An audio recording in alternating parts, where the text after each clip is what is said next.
Chocolate দিয়ে গলা ঠান্ডা করা এবং মন শান্তি করার মতো ইফতারে যদি ১ গ্লাস ড্রিঙ্কস থাকে তাহলে কিন্তু বিষয়টা মন্দ হয় না।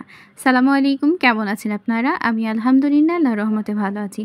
আমি আরও একটা নতুন ভিডিও নিয়ে চলে আসলাম এবং আমার প্রথম কথাটা শুনে হয়তো আপনারা একটু ঘাবড়ে গেছেন যে চকলেট দিয়ে আবার কীভাবে ড্রিঙ্কস বানায়। আমিও প্রথম এরকম অবাক হয়েছিলাম আপনাদের মতো। আসলে আমি একটা আপুর ভিডিওতে অনেক দিন আগে দেখেছি, বাট ব্যস্ততার কারণে আমি এটা মানে করতেও পারছিলাম না, আপনাদের সাথে শেয়ারও করতে পারছিলাম না। রমজান মাস একটু ফ্রি বলতে গেলে, তাই ভাবলাম যে আপনাদের সাথে একটু শেয়ার করি। এর জন্যই আমি প্রথমে ৫টা পালস চকলেট নিয়ে নিয়েছি। এই চকলেটটা যে কী যে মজার, আমাদের বাসায় সবার পছন্দ, আমারও খুব ভালো লাগে। বিশেষ করে এর ভেতরে যে মশলাটা থাকে অনেক মজা। আর এখানে আমি 5টা নিয়েছি। আপনারা যদি 2 গ্লাস করতে চান, আমি আপনাদেরকে বলব যে আপনারা অবশ্যই 3টা নেবেন। আমার একটু বেশি হয়ে গিয়েছিল, পরবর্তীতে ওইটা এমনি এমনি খাওয়া লাগছে আমার কাছে।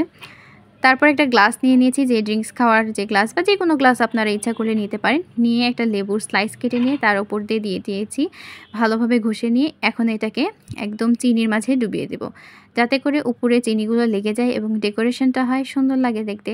রেস্টুরেন্টে তো অনেক এরকমভাবে করে এবং ওনারা অনেক প্রফেশনাল, তো ওনাদের বেশি সুন্দর হয়। তারপর আমি চেষ্টা করেছি আমার মতো করে, বেশ ভালো লাগছিল দেখতে। এরপর আমি সেই যে ব্লেন্ড করে রেখেছিলাম হচ্ছে যে চকলেটগুলা, সেগুলো আমি এখানে দিয়ে দিব।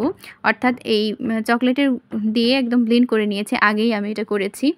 তারপরে দিয়ে সেখানে অল্প পরিমাণে লেবু দিয়ে দিয়েছি। এখানে আমি খুব একটা বেশি লেবু ইউজ করিনি, সর্বোচ্চ মনে হয় 2 স্লাইস না 3 স্লাইস লেবু দিয়েছি। আপনারা চাইলে এর চেয়েও বেশিও করতে পারেন, তাহলে মনে হয় মজা হবে বেশি।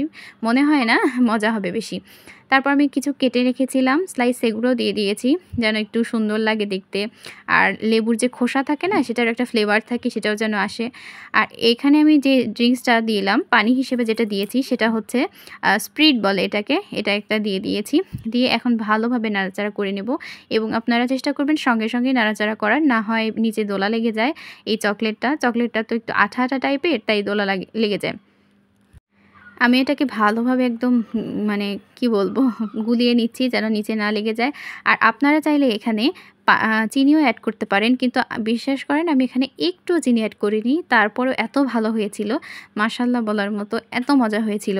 তারপর আমি একটু ডেকোরেশনের জন্য আলাদা করে একটা লেবু কেটে নিয়ে একটু বাঁকা করে দিয়ে দিয়েছি ডেকোরেশনের জন্য। আমার বাসার সবারই পছন্দ হয়েছে, আশা করব আপনাদের কাছেও ভালো লাগবে। এই ড্রিঙ্কসটা আমি বাসার সবাইকে দিয়ে টেস্ট করিয়েছি এবং সবার কাছেই একদম ভালো লেগেছে এবং সবাই মার্ক দিয়েছে 10/10। আপনারা চাইলে বাসায় এটা ট্রাই করতে পারেন, কোনো মেহমান আসলে তাকেও বানিয়ে দিতে পারেন। খুবই অল্প ইনগ্রিডিয়েন্টস লাগে এটার জন্য।